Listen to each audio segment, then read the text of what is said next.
निचावत संखारा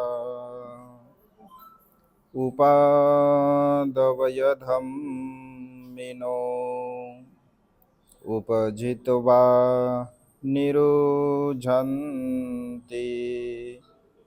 तेषां उपशमो सुखो। विश्ववंदनीय विश्वशांतीदूत प्रज्ञाशील समाधीचे उद्गाता महान करुणावान करुणेचा सागर तथागत सम्यक संबुद्ध तथागतांचा पावन पवित्र सद्धम्म त्या सद्धम्माचा सातत्याने प्रचार आणि प्रसार करणारा सदापूजनीय भिक्खू संघ बुद्ध धम्म आणि संघ या महान तीन रत्नाची आम्हा सर्वांना माहिती करून देणारे आम्हा सर्वांचा आधारस्तंभ भारतीय घटनेचे शिल्पकार बोधिसत्व गुणपेतंग डॉक्टर बाबासाहेब आंबेडकर यांच्या धम्मक्रांतीमध्ये शेवटच्या श्वासापर्यंत समर्पित राहतो। या जलदान विधीच्या निमित्ताने आपल्यामधून निघून गेलेल्या आई सरस्वती वासुदेव सांगवीकर आईंचे निसर्गामध्ये विलीन असणारे 4 महाभूत आणि पंचस्कंद यांना सुगती प्राप्त होण्यासाठी आपण थोडक्यामध्ये बुद्धपूजा परितदेशना या ठिकाणी संपन्न केली। या निमित्ताने सर्व उपस्थित श्रद्धासंपन्न उपासक उपासिका त्याचप्रमाणे सातत्याने आपल्या प्युरिटी ऑफ माइंड या यूट्यूब चॅनलच्या द्वारा धम्मदेशना श्रवण करून आपल्या जीवनामध्ये महान आणि असीमस पुण्य संपादन करणारे सर्व श्रद्धासंपन्न उपासक उपासिका आपणा सर्वांच्या प्रती अनंत अनंत मंगलकामना मंगलमैत्री भावना व्यक्त करतो व तुम्हा सर्वांच्या हितासाठी सुखासाठी आणि कल्याणासाठी तथागतांच्या श्रेष्ठ धम्मदेशनेला प्रारंभ करतो। आपण सर्वांनी शांत चित्ताने एकाग्र चित्ताने तथागतांच्या श्रेष्ठ धम्मदेशनेला श्रवण करावे, ग्रहण करावे।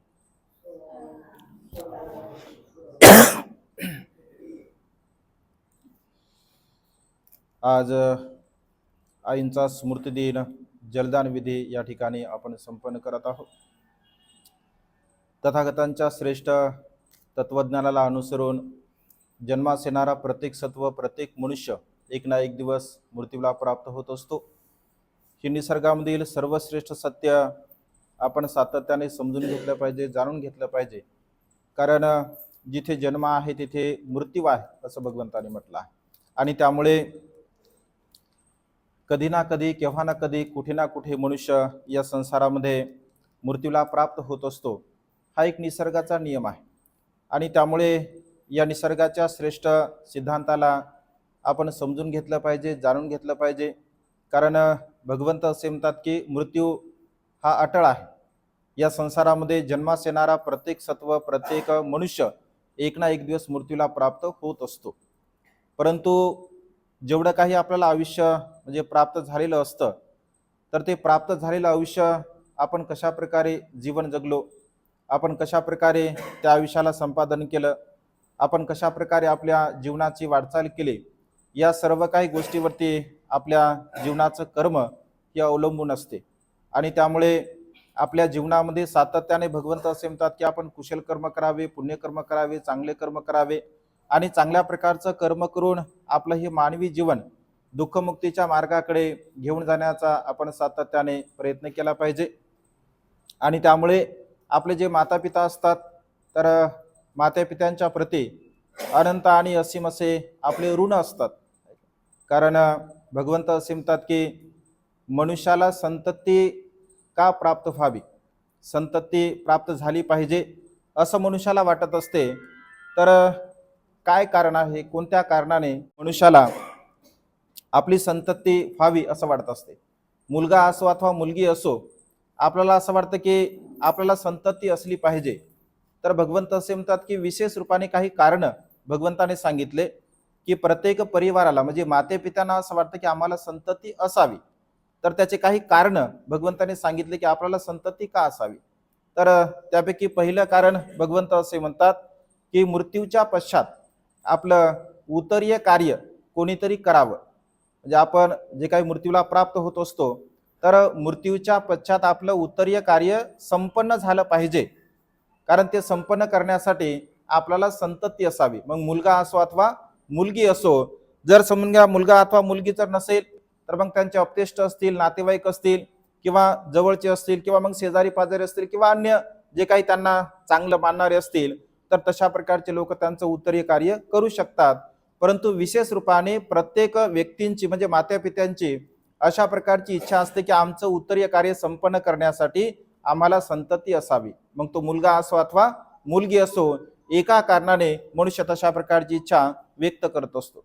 दुसरं कारण सांगताना भगवंत असे म्हणतात की ज्या भौतिक धनसंपत्तीला आम्ही कमावलेला आहे, त्या भौतिक धनसंपत्तीचं त्यांनी सुरक्षा करावी, त्यांचं संरक्षण करावं, त्यांचं सांभाळावं, त्या संपत्तीला त्याने धारण करावं. म्हणजे दुसऱ्या कारणाने सुद्धा त्यांना संपत्ती असावी असं वाटत असतं. कारण मृत्यूच्या पश्चात मनुष्याकडे विपुल जी काही धनसंपदा असते, तर ती धनसंपदा जर समजा आपण हो म्हटलं आणि नाही जरी म्हटलं तरी मुलाला ती आपोआप प्राप्त होत असते. परंतु माते पित्यांची तशा प्रकारची इच्छा असते की आपल्या भौतिक संपत्तीचा ते वारस बनावे. हे दुसरं कारण भगवंताने सांगितलं. तिसरं कारण सांगताना भगवंत असे म्हणतात की आपल्या माते पित्यांना असं वाटतं की आम्हाला संतती असावी, तर आम्ही जो काही वारसा म्हणजे चांगल्या सद्गुणांचा जो वारसा आहे, तर त्या चांगल्या सद्गुणांचा वारसा आमच्या मुलाबाळांनी योग्य प्रकारचा सांभाळावा असंही आपल्या माता पित्यांना वाटत असतं. कारण आम्ही जे काही चांगल्या प्रकारचं जीवन जगलो, शिलाने, सदाचाराने, नीतिमत्तेने, प्रामाणिकपणे जे काही आम्ही जीवन जगलो असतो, तर तोच प्रामाणिकपणा, तीच शीलता, ते सदाचार आपल्या मुलांबाळांमध्ये सुद्धा निर्माण व्हावं. म्हणजे कर्माचे वारस ज्याला भगवंतांनी असं म्हटलं आहे. म्हणजे संपत्तीचे तर वारस आपण बनतच असतो, परंतु कर्माचे वारस सुद्धा आपण बनलं पाहिजे. कारण कर्माचे वारस सुद्धा जर आपण बनत असेल तर तशा पद्धतीने त्यांचे कर्म हे सदा सर्व काळ जिवंत असतात असं भगवंतांनी म्हटलं आहे. आणि त्यामुळे सातत्याने या संसारामध्ये जीवन जगत असताना भगवंत असे म्हणतात की आपल्या माते पित्यांचा जो वारसा असतो, त्या माते पित्यांच्या वारसाला आपण समोर नेण्याचा प्रयत्न केला पाहिजे. 26 वर्षापूर्वी भगवंताने सांगितलं, माता पितू पठ्ठानं पुत्तदारस संगहो अनाकुलाच कमंता एतं मंगलमुत्तमं. मात्या पित्यांची सेवा करणे, आई वडिलांची सेवा करणे हे आपलं नैतिक असं कर्तव्य आहे. कारण चौथं कारण सांगताना भगवंत असे म्हणतात की ऊर्ध्व काळामध्ये आमच्या मुलाबाळांनी आमची सेवा करावी, हे सुद्धा प्रत्येक मात्या पित्यांना वाटत असतं. कारण मात्या पित्याची इच्छा असते, अपेक्षा असते की आम्हाला जी काही संतती प्राप्त होणार आहे, तर ती संतती आमची ऊर्ध्व काळामध्ये खूप चांगल्या प्रकारे सेवा करेल. आमची सेवा करून आम्हाला ऊर्ध्व काळामध्ये सुखाच्या अवस्थेला ते प्राप्त करून देतील. म्हणजे अशा प्रकारची कारण भगवंताने सांगितले. मनुष्य जन्मास येतो आणि मृत्यूला प्राप्त होत असतो. मृत्यूला प्राप्त झाल्यानंतर त्या मनुष्यासाठी विशेष असं आपण काही करू शकत नाही. भगवंत असे म्हणतात की मृत्यूला प्राप्त झालं, हे उत्तरीय कार्य आपण करत असतो. एक हा पुण्याचा भाग आहे. पुण्यकर्म, कुशलकर्म आपण त्यांचे निसर्गामध्ये विलीन असणारे 4 महाभूत आणि पंचस्कंद यांना प्राप्त व्हावं यासाठी ते आपण कार्य करत असतो. परंतु याच्या व्यतिरिक्त विशेष आपण त्यांच्यासाठी असं काही करू शकत नाही. भगवंत असे म्हणतात की मनुष्य जेव्हा आपले माता पिता जिवंत असतात, जेव्हा आपले अपतिष्ठ जिवंत असतात, जेव्हा आपल्यामधून निघून गेलेले व्यक्ती आपल्यामध्ये असतात, तर त्यांची सेवा करणे, त्यांच्या इच्छा आकांक्षा पूर्ण करणे, त्यांचा योग्य प्रकारचा सांभाळ करणे, जर त्यांचा योग्य प्रकारे जर आपण सांभाळ करत असेल, चांगल्या प्रकारे त्यांना जोपासत असेल, तर ते मात्र आपलं नैतिक असं कर्तव्य आपण पूर्ण करतो असा त्याचा अर्थ होतो. आणि भगवंत असे म्हणतात की पश्चाताप करण्याची कुठल्याही प्रकारची गोष्ट नसते. म्हणजे माता पिता जेव्हा आपल्यामधून निघून जातात किंवा आपले अपतेष्ट आपल्यामधून निघून जातात, तर विशेष पश्चाताप करण्याची कुठल्याही प्रकारची गोष्ट नसते. का नसते? कारण आपले जे नैतिक कर्तव्य असतात, ते नैतिक कर्तव्य जर आपण पूर्ण केले असतील तर आपल्याला पश्चाताप करण्याची आवश्यकता पडत नाही. पण जर समजा आपण नैतिक कर्तव्य जर पूर्ण केले नसतील तर नक्कीच मात्र आपल्याला पश्चाताप करण्याची पाळी आपल्यावरती येत असते. आणि त्यामुळे भगवंत असे म्हणतात की जिवंतपणी जेवढं काही आपण आपल्या माता पित्यांसाठी म्हणजे चांगल्या प्रकारचे कुशल कर्म करतो, पुण्यकर्म करतो, त्यांची चांगल्या प्रकारे सेवा करत असतो. कारण बघा 26 वर्षापूर्वी भगवंताने सांगितलं की माता पितू पठ्ठानं म्हणजे आई वडिलांची सेवा करणे हे आपल्या जीवनातील नैतिक असं कर्तव्य आहे. त्याला उत्तम मंगल म्हटलं भगवंताने. त्याच्यासारखं उत्तम मंगल अन्य कुठल्याही प्रकारचं नाही असं भगवंताने म्हटलं आहे. मग माते पित्यांची आपण सेवा का करावी, माते पित्यांचं लालन पालन का करावं, त्यांची जोपासना का करावी, कारण मात्या पित्याने आपल्याला जन्म दिलेला असतो. मात्या पित्याने केवळ जन्म दिलेला नसतो, तर मात्या पित्याने जन्म दिल्यानंतर आपल्यामध्ये असणारे जे काही सद्गुण असतात ते सर्व प्रकारचे सद्गुण आपल्या मात्या पित्यांमुळे आपल्याला प्राप्त होत असतात. आपल्यामध्ये असणारे जेवढे काही दुर्गुण असतात तर ते दुर्गुण आपल्या आचरणामुळे, आपल्या व्यवहारामुळे, आपल्या जीवन जगण्याच्या पद्धतीमुळे आपल्यामध्ये ते दुर्गुण प्राप्त होत असतात. परंतु या संसारामध्ये अशा कोणतेही माता पिता नाही आहे की ज्यांनी आपल्या मुलांसाठी अकुशल मार्ग निवडला असेल, आपल्या मुलांना योग्य प्रकारचा मार्ग, वाईट मार्ग त्यांनी दाखवला असेल. असं संसारामध्ये कोणतेही माता पिता या संसारामध्ये आपल्याला पाहायला मिळत नाही. आणि त्यामुळे माता पिता नेहमी आपल्या मुलांचं चांगलं संगोपन व्हावं, आपल्या मुलांना चांगल्या प्रकारे आपण घडवावं, त्यांच्यामध्ये चांगल्या प्रकारचे नैतिक संस्काराचं आपण बीजारोपण करावं, त्यांना एक चांगल्या प्रकारचा आदर्श मनुष्य निर्माण करण्यासाठी माता पिता सातत्याने प्रयत्न करत असतात. आणि या कर्माचा जो वारसा आहे, माता पित्याने दिलेल्या ज्या कुशल कर्माचा, पुण्यकर्माचा, चांगल्या कर्माचा वारसा आहे, तर त्या चांगल्या प्रकारच्या कर्माचा वारसा आपण आपल्या परिवारामध्ये जोपासला पाहिजे. कारण जे काही आपण जलदान करत असतो, जे काही स्मृतिदिन करत असतो, तर माता पित्यांनी आपल्यावरती केलेले जे अनंत उपकार असतात त्या उपकाराची एक आठवण म्हणून, त्या उपकाराचं स्मरण म्हणून अशा प्रकारचा विधी आपण संपन्न करत असतो. कारण या संसारामध्ये बघा, भगवंत असे म्हणतात, मनुष्य मूर्तीला प्राप्त झाला म्हणजे त्या मनुष्याच्या संदर्भामध्ये ज्या काही आपल्या इच्छा असतात, आकांक्षा असतात, त्या सर्व प्रकारच्या संपलेल्या असतात. त्याच्यासाठी आपण विशेष असं काही करू शकत नाही. केवळ दान पुण्य त्यांच्या संदर्भामध्ये आपण करू शकतो, बाकी आपण असं विशेष काही करू शकत नाही. आणि त्यामुळे आपण मनुष्याने जाणलं पाहिजे, मनुष्याने समजून घेतलं पाहिजे की आपलं जे जीवन आहे, या वर्तमान काळामध्ये जे जे काही आपल्याला जीवन प्राप्त झालेलं आहे, या वर्तमान काळातील जीवनाला आपण खूप चांगल्या प्रकारे जगण्याचा प्रयत्न केला पाहिजे. कारण जन्म आणि मृत्यू हे सत्य आहे. जन्मास येणारा प्रत्येक मनुष्य मरणार आहे, मृत्यूला प्राप्त होणार आहे. हे जर सत्य असेल, या सत्याला जर आपण स्वीकारलं असेल, जाणलं असेल, समजून घेतलं असेल, तर खऱ्या अर्थाने मनुष्य आपल्या जीवनामध्ये कोणत्याही प्रकारचे अकुशल कर्म, वाईट कर्म, पाप कर्म करू शकत नाही. आणि त्यामुळे सदा सर्व काळ आपण स्वतःला मरणधर्मीय असं समजलं पाहिजे. आपण सुद्धा मृत्यूला प्राप्त होणार आहोत. एक ना एक दिवस आपण सुद्धा या संसारामधून जाणार आहोत. आणि या संसारामधून आपण जाणारे प्राणी असतील, आपण मरणधर्मीय प्राणी असतील, तर मग आपण व्यवहारामध्ये, संसारामध्ये, परिवारामध्ये जीवन जगत असताना एकमेकांच्या प्रती आपला व्यवहार कसा आहे, एकमेकांच्या प्रती आपले नातेसंबंध कशा आहे, एकमेकांच्या प्रती आपण कशा प्रकारचा बंधुभावाची भावना आपल्यामध्ये निर्माण करत असतो, प्रेमाची भावना, मैत्रीची भावना, आपुलकीची भावना, आपल्या एकमेकांमध्ये वैरत्व आहे का, द्वेष भावना आहे का, ईर्ष्या भावना आहे का, या सर्व प्रकारच्या अकुशल कर्माला धारण करून जर आपण जीवन जगत असेल, तर मनुष्य जीवनाला कोणत्याही प्रकारचा अर्थ प्राप्त होत नाही असं भगवंताने म्हटलं आहे. आणि त्यामध्ये पारिवारिक सुख प्राप्त करत असताना भगवंत असे म्हणतात की सातत्याने आपण आपल्या जीवनामध्ये, परिवारामध्ये मैत्रीयुक्त जीवन जगण्याचा आपण प्रयत्न केला पाहिजे. मैत्रीयुक्त जर जीवन जगत असेल मनुष्य, एकमेकांना समजून घेत असेल, एकमेकांच्या प्रती विश्वासाची भावना, आपुलकीची भावना, जिव्हाळ्याची भावना, प्रेमाची भावना जर आपल्या मनामध्ये असेल आणि एकमेकांचे नैतिक कर्तव्य पूर्ण करून जर आपण जीवन जगण्याचा प्रयत्न करत असेल, तर आपल्या जीवनामध्ये बघा सुख, पारिवारिक ज्याला सुख असं म्हटलं आहे, तर ते पारिवारिक सुख आपल्याला प्राप्त होऊ शकत असते. माता पिता आपल्यावरती बघा अनंत उपकार करतात.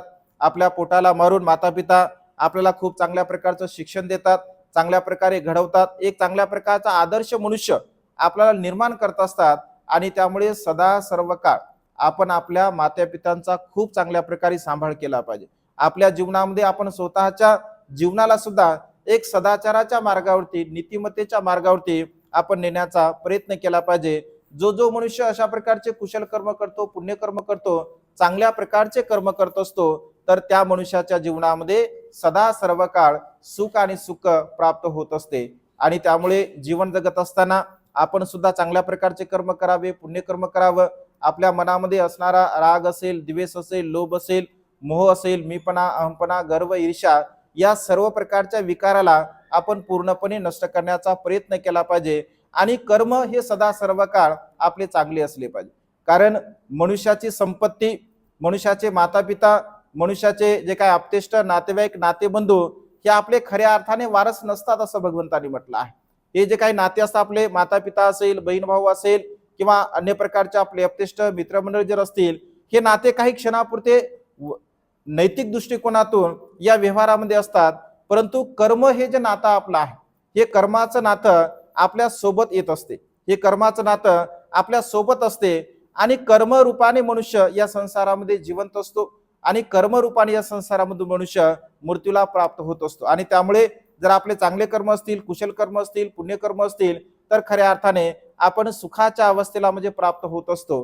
कधी कधी कधी मनुष्याला असं वाटतं की आज जलदानवीचा कार्यक्रम केला असेल किंवा पुण्यस्मरणाचा कार्यक्रम केला असेल किंवा लोकांना म्हणजे भोजनदान दिलं असेल तर संपलं, असं काही मनुष्याला वाटते. आणि ज्यांच्या नावाने आपण करत असतो तर मग ते सुगतीला प्राप्त झाले, अशा प्रकारची आपली भावना होते. तर असं काही नसतं.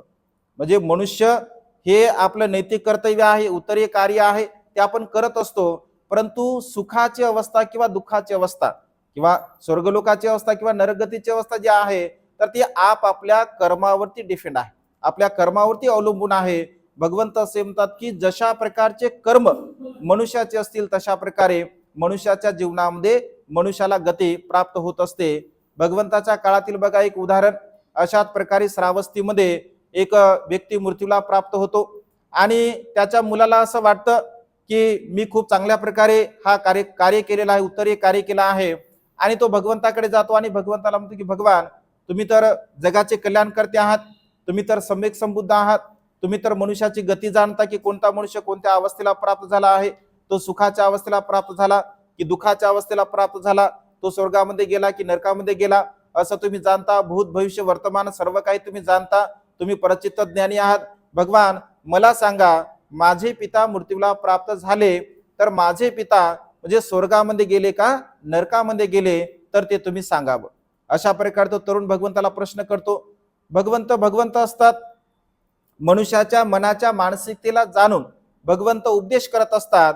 भगवंत जाणतात की सध्याची मानसिकता ही दुःखद आहे आणि दुःखद मानसिकता असल्या कारणाने याला जर आपण दुःखमुक्तीचा मार्ग सांगितला, याला जर सदाचाराचा शीलाचा मार्ग सांगितला, तर सध्या मानसिकता याची अशी आहे की या सद्धमाला या तत्वाला काही हा समजू शकत नाही. जसा पटाचार्याला भगवंतांनी उपदेश केला, जसा किसा गौतमीला भगवंतांनी उपदेश केला, कारण मनुष्याच्या मनाची मानसिकता जाणून भगवंत उपदेश करत असत. भगवंत असे म्हणतात की आता तर मी तुला काही सांगू शकत नाही की तुझे पिता स्वर्गामध्ये गेले किंवा नरकामध्ये गेले किंवा सुखाच्या अवस्थेला किंवा दुःखाच्या अवस्थेला, तर तू असं कर, मी जशा प्रकारे सांगतो तशा प्रकारे तू कर. ते जर कार्य तू केलं तर नक्कीच मी तुला सांगेल की तुझे पिता सुखाच्या अवस्थेला गेले की दुःखाच्या अवस्थेला गेले. त्याला आनंद वाटतो, त्याला वाटते की अरे भगवंत काहीतरी विशेष माझ्यासाठी करणार आहेत. भगवंत असे म्हणतात की तू मार्केटमध्ये जा, मार्केटमध्ये जाऊन 2 माठ घेऊन विकत, 2 माठ विकत घेऊन आणायला भगवंत त्याला सांगतात. त्या माठासोबत एक काठी सुद्धा घेऊन ये असं म्हणतात आणि माठासोबत काठी सुद्धा तो घेऊन येतो. आणखी काय करू भगवान? भगवंत म्हणतात की एका माठामध्ये छोटे छोटे तू दगड भर, कंकर एका माठामध्ये भरून घे आणि दुसऱ्या माठामध्ये लोणी भर किंवा तूप भरून घेऊन ये आणि माझ्या सोबत चल. अशा प्रकारे तो सर्व विधी करतो आणि भगवंत एका तलावाच्या जवळ जातात आणि त्याला सांगतात की आता या तलावामध्ये तू जा, कमरेपर्यंत पाण्यापर्यंत, कमरेपर्यंत जे पाणी असतं तिथपर्यंत तो जातो आणि भगवंताला सांगतात की आता हे दोन्ही माठ तू जमिनी त्या पाण्यामध्ये सोडून दे आणि त्या दोन्ही माठाला तू फोडून टाक. फोडून टाकल्यानंतर जे काही दगड असतात ते त्या माठातील सर्व त्या खाली तळाशी जात असतात आणि जे काही तूप असतं ते वरवर येत असते. तर भगवंत असे म्हणतात की आता तू हात जोड, या नदीला, या गंगेला तू हात जोड आणि या गंगेला असं म्हण की हे गंगे खाली तळाशी गेलेले जे काही दगड आहे त्या दगडांना वर येऊ दे आणि पुन्हा म्हण हे गंगे या पाण्याच्या वरती जे काही तूप लोणी जे काही तरंगत आहे त्या तरंगाला ते खाली जाऊ दे, असं तू म्हण. अनेक वेळा अशा प्रकारचा जप कर. तर तो म्हणतो भगवान असं कसं होऊ शकते, असं होऊ शकते का भगवान? असं तर होऊ शकणार नाही, कारण खाली गेलेले जे दगड आहेत तर ते वर कसं येतील भगवान? ते आता येऊ शकत नाही. मी एक वेळा काय, मी 1000 वेळा जरी असं केलं तरी सुद्धा ते येऊ शकणार नाहीत. वर जे तरंगणार जे तूप आहे त्याला मी जर कितीही वेळा असं म्हटलं तू खाली जा तरी भगवान ते तर होणार नाही. भगवंत असे म्हणतात तू तर हुशार आहे, तू तर बुद्धिवान आहे, एवढी गोष्ट तुला कळते की खाली गेलेले दगड पुन्हा वर येऊ शकत नाहीत आणि वर तरंगणार जे जे काही तूप आहे लोणी आहे ते सुद्धा खाली जाऊ शकत नाही. तर भल्या माणसा तू सांग, मग तुझे माता पिता सुगतीला गेले की दुर्गतीला गेले? ते मी कसं सांगू शकणार आहे? जर तुझ्या मातापित्यांचे कुशल कर्म असतील, पुण्यकर्म असतील, तर ते स्वर्गगतीला गेले असतील, आणि त्यांचे अकुशल कर्म असतील, पाप कर्म असतील, वाईट कर्म असतील, तर ते दुर्गतीला गेले असतील. भगवंत असे म्हणतात की मनुष्याच्या कर्मावरती आपली गती अवलंबून आहे. आपण कशा प्रकारचे कर्म करतो, कुशल कर्म करतो, पुण्यकर्म करतो. अनेक लोकांना असं वाटतं की काय कर्म, काय पुण्य, काय दान, काय शील, असं अनेक लोकांच्या मनामध्ये शंका कुशंका निर्माण होत असते. परंतु ज्यांच्या मनामध्ये श्रद्धा भाव आहे, मनुष्याच्या जीवनामध्ये सदाचार, नीतिमत्ता हा जीवन जगण्याचा पाया मनुष्याचा आहे. जो जो मनुष्य या संसारामध्ये सदाचार युक्त आपलं जीवन जगत असतो, तर तो मनुष्य कर्मरूपाने या संसारामध्ये जिवंत असतो. बघा, 2600 वर्षापूर्वी भगवंत आपल्यामधून निघून गेले, आजही आपल्यामध्ये ते कर्मरूपाने जिवंत आहेत. माता विशाखा असेल, अनाथपिंडक असेल, राजा प्रसेनजित, बिंबिसार असेल, ज्या ज्या श्रद्धा संपन्न उपासक उपासिकाने 3 रत्नाचा प्रचार आणि प्रसार करण्यासाठी आपलं संपूर्ण जीवन म्हणजे समर्पित केलं, त्यांच्या कर्मरूपाने आजही ते आपल्यामध्ये जिवंत आहेत. अलीकडच्या काळामध्ये बोधिसत्व गुणोपेतांक डॉक्टर बाबासाहेब आंबेडकर आपल्यामधून निघून गेले शरीर रूपाने, परंतु कर्मरूपाने आजही ते आपल्यामध्ये जिवंत आहे. आणि जोपर्यंत त्यांचे कुशल कर्म, पुण्यकर्म ही सृष्टी आहे, तोपर्यंत कर्म त्यांना ते फळ देणारे असतात. आणि त्यामुळे या संसारामध्ये मनुष्य संपत्तीने अजरामर होत नाही, मनुष्य आपल्या धनाने अजरामर होत नाही, आपल्या सौंदर्याने, आपल्या बलाने किंवा अन्य प्रकारच्या भौतिक कोणत्याही सुख सुविधेने मनुष्य या संसारामध्ये कधी अजरामर होत नसतो. तर अजरामर मनुष्य आपल्या कर्मरूपाने होतो, आपल्या कर्म बलाने होतो. आणि कर्म चांगले जर असतील, पुण्यकर्म असतील, कुशल कर्म असतील, तर या संसारामध्ये मनुष्य जिवंत असतो, सातत्याने जिवंत असतो. आणि त्यामुळे सदा सर्व काळ आपण कुशल कर्म केले पाहिजे, पुण्यकर्म केले पाहिजे. माता पित्यांच्या प्रती आपले जे नैतिक कर्तव्य असतात, ते नैतिक कर्तव्य सुद्धा आपण पूर्ण केले पाहिजे. माता पित्यांची खूप चांगल्या प्रकारे जिवंतपणे आपण सेवा केली पाहिजे. मृत्यूच्या नंतर तर आपण हे कर्म करतच असतो, परंतु जे लोक खऱ्या अर्थाने माता पित्यांची जिवंतपणे सेवा करतात, त्यांच्या इच्छा आकांक्षा पूर्ण करण्याचा प्रयत्न करत असतात, त्यांची ऊर्ध्व काळामध्ये काठी बनत असतात, तर त्या लोकांना कधीही कुठल्याही प्रकारचा पश्चाताप करण्याची पाळी येत नसते आणि सदा सर्व काळ ते सुखाला प्राप्त होत असतात. त्यामुळे सातत्याने आपण आपल्या जीवनामध्ये तथागतांच्या या अनित्यवादाच्या सिद्धांताला जाणावं, समजून घ्यावं. आपलं जीवन परिवर्तनशील आहे, क्षणभंगूर आहे. केव्हा कधी कुठे मनुष्य मृत्यूला प्राप्त होईल हे आपण सांगू शकत नाही. चांगला राव म्हणणारा सुद्धा मृत्यूला प्राप्त होतो, रंक म्हणणारा सुद्धा मृत्यूला प्राप्त होतो, मी माझं माझ्यासारखा कोणीच नाही म्हणणारा सुद्धा मृत्यूला प्राप्त होत असतो. म्हणजे संसारामध्ये कोणीही अजरामर होण्यासाठी आला नाही. त्यामुळे मनुष्याने कधी मीपणा, अहमपणा, गर्व, ईर्ष्या या अकुशल विचाराला धारण करून आपलं जीवन कधी आपण जगू नये. तर चांगल्या प्रकारे धम्माला अनुसरून, सदाचाराला अनुसरून, नीतिमत्तेला अनुसरून एक चांगल्या प्रकारचं मैत्रीयुक्त जीवन जगण्याचा आपण प्रयत्न केला पाहिजे. आणि म्हणून आज या मंगलमय प्रसंगी, या जलदान विधीच्या निमित्ताने आपण आईच्या निसर्गामध्ये विलीन असणारे जे 4 महाभूत आणि पंचस्कंद आहे, यांना सुगती प्राप्त होण्यासाठी जी बुद्धपूजा, परितदेशना, आपण जे काही दान पुण्य करत आहात, लोकांना भोजन दान देत आहात, सर्व प्रकारचं हे कुशल कर्म आहे, दान कर्म आहे. या संपूर्ण कुशल कर्माच्या बलाने, या दान कर्माच्या बलाने दिवंगत आई सरस्वती वासुदेव सांगवीकर आईचे निसर्गामध्ये विलीन असणारे 4 महाभूत आणि पंचस्कंद यांना सुगती प्राप्त हो. आईच्या जाण्यामुळे जे काही तुम्हाला दुःख झालं आहे, ते दुःख पूर्णपणे बुद्ध, धम्म आणि संघ या 3 रत्नाच्या बलाने आणि तुमच्या स्वतःच्या कुशल कर्माच्या बलाने पूर्णपणे नष्ट हो, अशा प्रकारची मंगलमय आणि उदात्त कामना या ठिकाणी वेळेच्या अभावी व्यक्त करून ही छोटीशी धम्मदेशना संपन्न करतो. सर्वांचं मंगल हो, सर्वांचं कल्याण हो, सर्वांना दीर्घायुष्य लाभ. बुद्धं नमामि, धम्मं नमामि, संघं नमामि.